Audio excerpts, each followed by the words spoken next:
Yep, salut à tous. Voilà, aujourd'hui je suis en journée off à Roma, puisque je vais rester ici quelques jours.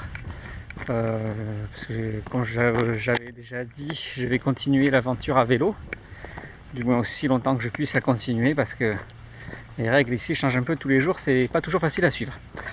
Voilà, donc aujourd'hui je suis en jour off, et puis malgré tout je marche quand même un peu. Alors je vais pas me taper une trentaine de kilomètres aujourd'hui, je fais juste un petit tour pour visiter un peu la ville et vous raconter la situation absolument hallucinante que j'ai vécue hier soir. Donc ça a commencé, j'ai rencontré un policier qui s'appelle Michael et qui m'avait invité le soir après 10h, puisqu'il prenait son service à 10h, à visiter le commissariat. Il m'avait dit tu viens, tu visiteras le commissariat, on prendra un café, on discutera un peu, ouais, ça va être sympa. Bon, déjà le truc hyper improbable, le truc complètement impensable en France. Imaginez un policier en France qui vous invite à visiter le commissariat et boire un café, comme ça.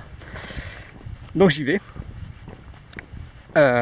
Donc j'arrive, je l'attends 2-3 minutes, il arrive, il était en voiture de police. Il se gare, on discute, tout était super. On prend un café. Et donc à la conversation vient se mêler une de ses collègues. Et là ça a pris une allure complètement hallucinante. Déjà, Michael me présente, il lui dit ce que je fais ici, et elle commence à me dire que en fait j'ai pas le droit de continuer à marcher vers l'ouest, que la seule chose que j'ai le droit de faire c'est de retourner à l'est, sur la côte. Donc je trouve ça quand même étrange, je lui dis que tout ça à cause du corona, hein, bien sûr. Et je lui dis donc que sur l'est, c'est là qu'il y a le plus de cas, donc qu'en fait je suis plus en sécurité ici. Et elle l'admet.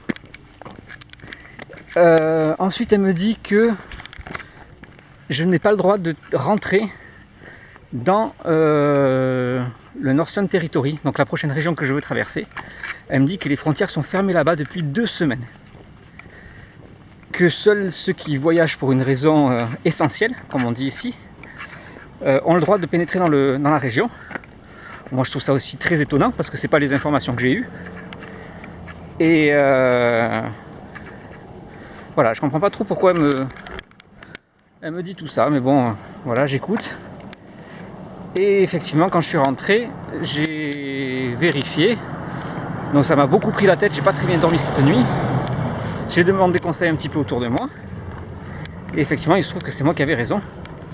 J'ai tout à fait le droit de rentrer au jour d'aujourd'hui au moins dans le Northern Territory.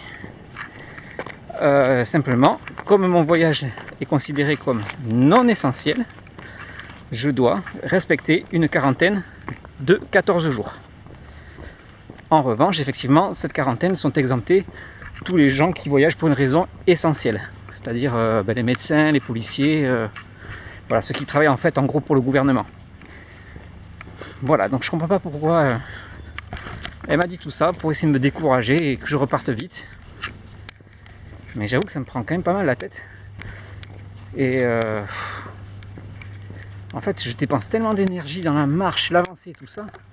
Franchement, j'ai pas besoin d'en user un peu plus dans toutes ces réflexions. Donc je vais essayer d'éviter maintenant d'écouter ce qu'on me dit autour de moi. Mais franchement, c'est pas facile. Voilà, bon, en tout cas là maintenant je suis ici pour quelques jours, j'attends mon vélo. Que j'ai commandé donc sur internet. Et je vais voir comment les choses évoluent dans les prochains jours.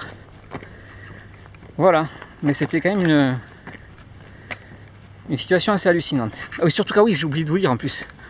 Elle rajoute en plus que si je me fais prendre, je risque une amende de plus de 10 000 $. Alors ça c'est vrai, je l'ai lu. Sur ce Michael qui renchérit, qui vient plutôt à mon secours et qui la contredit, et qui lui dit mais en fait tu sais bien que dans la situation à laquelle on est compréhensif, et jamais personne ne mettra une amende de 10 000 $ à quelqu'un. Donc il va quand même contre son avis. Et il me dit en plus que si jamais ça devait m'arriver, de surtout pas payer l'amende. C'est un policier qui me dit ça. Et que le jour où j'entre tranquillement chez moi en France, ben, je rentre et surtout ne jamais rien payer. Et que bon, la conséquence c'est que je n'aurai plus le droit de revenir après dans le pays. Mais surtout pas payer d'amende. Donc j'ai trouvé, enfin, la scène est absolument hallucinante. Voilà, bon, j'espère que maintenant ça va un peu mieux se passer. Je vais voir dans les prochains jours comment ça évolue. Et voilà, je vous souhaite une bonne journée. Puis de toute façon, je vous refais des messages et je vous tiens au courant. Allez, ciao!